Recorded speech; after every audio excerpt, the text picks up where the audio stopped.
चिराग पासवान की पार्टी लोजपा रामविलास ने लोकसभा चुनाव के लिए अपने 5 सीटों पर उम्मीदवार के नाम तय कर लिए हैं।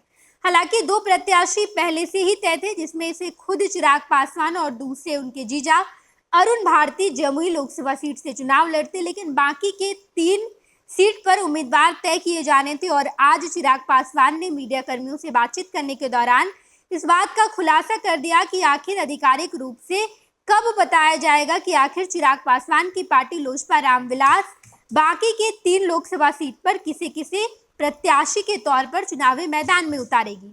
तो इसको लेकर आज चिराग पासवान ने तय कर लिया है और सूत्रों के हवाले से जो खबर निकली है वो खबर ये है कि बाकी के 3 लोकसभा सीटों पर उम्मीदवार के नाम तय हो गए हैं। उम्मीदवारों के चुनाव से साफ तौर पर ये जाहिर हो रहा है कि चिराग पासवान कहते कुछ और है और करते कुछ और है।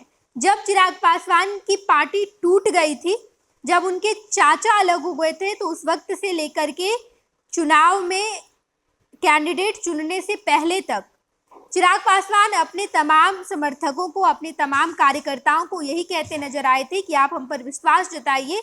जो धोखेबाज हैं, जो गद्दार हैं, जो हमारी पार्टी छोड़कर गए हैं, उन्हें हम टिकट नहीं देंगे, टिकट हमारे कार्यकर्ताओं को दी जाएगी। लेकिन जब टिकट बांटने का वक्त आया तो चिराग पासवान ने गद्दारों के साथ साथ परिवारवाद भी खूब जताया है। चिराग पासवान अपने जीजा को टिकट देते नजर आए। चिराग पासवान उन लोगों को टिकट देते नजर आए जिससे चिराग पासवान का 36 का आंकड़ा रहा है। चिराग पासवान ने यह भी नहीं देखा कि आखिर पार्टी में कौन सा कार्यकर्ता सबसे ज्यादा सक्रिय है, कौन टिकट के काबिल है, बल्कि वैसे कार्यकर्ता को चिराग पासवान ने टिकट दिया है जो पार्टी का पद भी त्याग चुका था, वो पार्टी में सक्रिय भी नहीं था। ऐसे ऐसे कैंडिडेट को चुनकर लाए हैं चिराग पासवान और उसके बाद उन्होंने टिकट का बंटवारा किया है। 5 लोकसभा सीट एनडीए की तरफ से चिराग पासवान को दी गई, जिसमें से जमुई, हाजीपुर, वैशाली, समस्तीपुर, ये तमाम लोकसभा सीटें आती है। और चिराग पासवान खुद हाजीपुर से चुनाव लड़ेंगे, जमुई से उनके जीजा अरुण भारती चुनाव लड़ेंगे और बाकी के 3 सीट खगड़िया, समस्तीपुर और वैशाली, तीनों पर उम्मीदवार के नाम तय हो गए हैं। और समस्तीपुर में उम्मीदवार के तौर पर जिन्हें उतारा जा रहा है वो है शांभवी चौधरी, अशोक चौधरी की बेटी, जिनकी शादी किशोर कुणाल के बेटे से हुई है।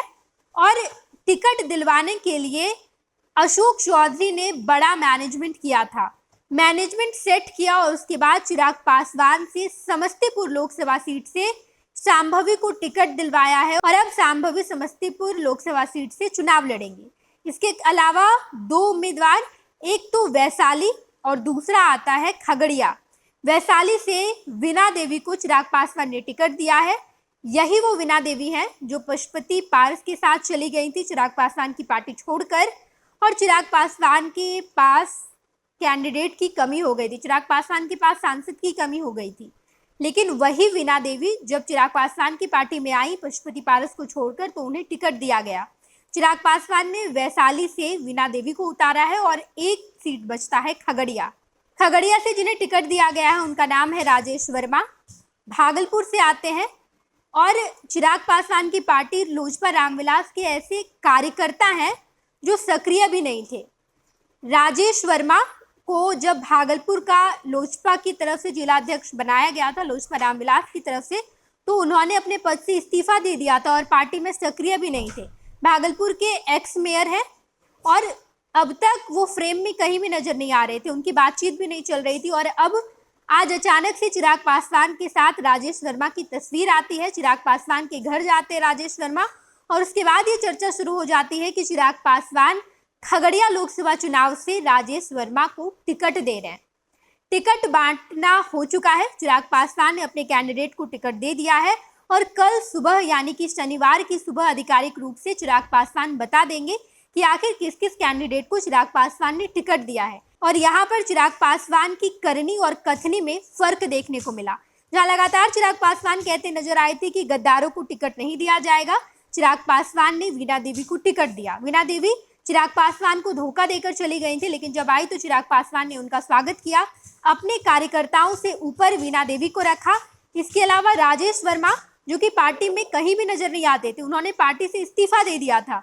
अब उन्हें बुलाकर लोकसभा की टिकट बांटी जा रही है और खगड़िया लोकसभा सीट के लिए राजेश वर्मा को टिकट दिया गया है। इसके अलावा अशोक चौधरी की बेटी शांभवी को टिकट दिया है। अशोक चौधरी जिनसे चिराग पासवान का 36 का आंकड़ा रहा है। अशोक चौधरी जो चिराग पासवान को गिराने के लिए लगातार रणनीति बनाते नजर आते थे और उसी अशोक चौधरी की बेटी शांभवी चौधरी को चिराग पासवान ने टिकट से नवाजा है। यहाँ पर साफ तौर पर चिराग पासवान ने की कथनी और करनी में फर्क देखने को मिला। देखना दिलचस्प होगा। चिराग पासवान के कैंडिडेट उतर गए, चुनावी मैदान में देखने को मिलेंगे, लेकिन क्या चिराग पासवान ने अपने कार्यकर्ताओं को नाराज करके, अपने पार्टी के कैंडिडेट को नाराज करवाकर ये जो तमाम उम्मीदवार उतारे हैं, क्या ये सही मायने में सफल हो पाएंगे? लोकसभा चुनाव नजदीक है। 19 अप्रैल को पहला मतदान होने वाला है और उसके बाद जून का महीना जब रिजल्ट सामने आएगा, तमाम खबरों से हम आपको रूबरू कराएंगे। देखते रहिएगा खुश बिहार झारखंड। धन्यवाद। ये लो, मुंह मीठा करो। आज मैंने अपना जॉब छोड़ दिया, अब हम पूर्णिया वापस जाएंगे। जॉब छोड़ दिया है? मतलब ये घर कैसे चलेगा? हम करेंगे क्या? और माँ बाबूजी क्या बोलेंगे? इसलिए मैं एक और मिठाई का डब्बा लाया। अपने बिजनेस के लिए लोन अप्रूव हो गया। अरे लोन अप्रूव हो गया वो तो ठीक है, लेकिन पूर्णिया में हम रहेंगे कहाँ? अपना घर भी तो नहीं है वहाँ। इसलिए तो एक और मिठाई का डब्बा अलग से लाया हूँ। हमने पूर्णिया में घर ले लिया है, पूर्णिया के ई होम्स पैनोरमा में। पूर्णिया में पैनोरमा ग्रुप लेकर आए हैं ई होम्स पैनोरमा। बड़ा घर, आलीशान जिंदगी और अत्याधुनिक सुविधाओं के संग। अरे अरे, अब क्यों मुंह मीठा करवा रही हो? क्योंकि हम घर वापसी जो कर रहे हैं। घर वापसी की खुशी पूर्णिया में ई होम्स पैनोरमा के संग। E Homes Panorama, luxurious lifestyle redefined.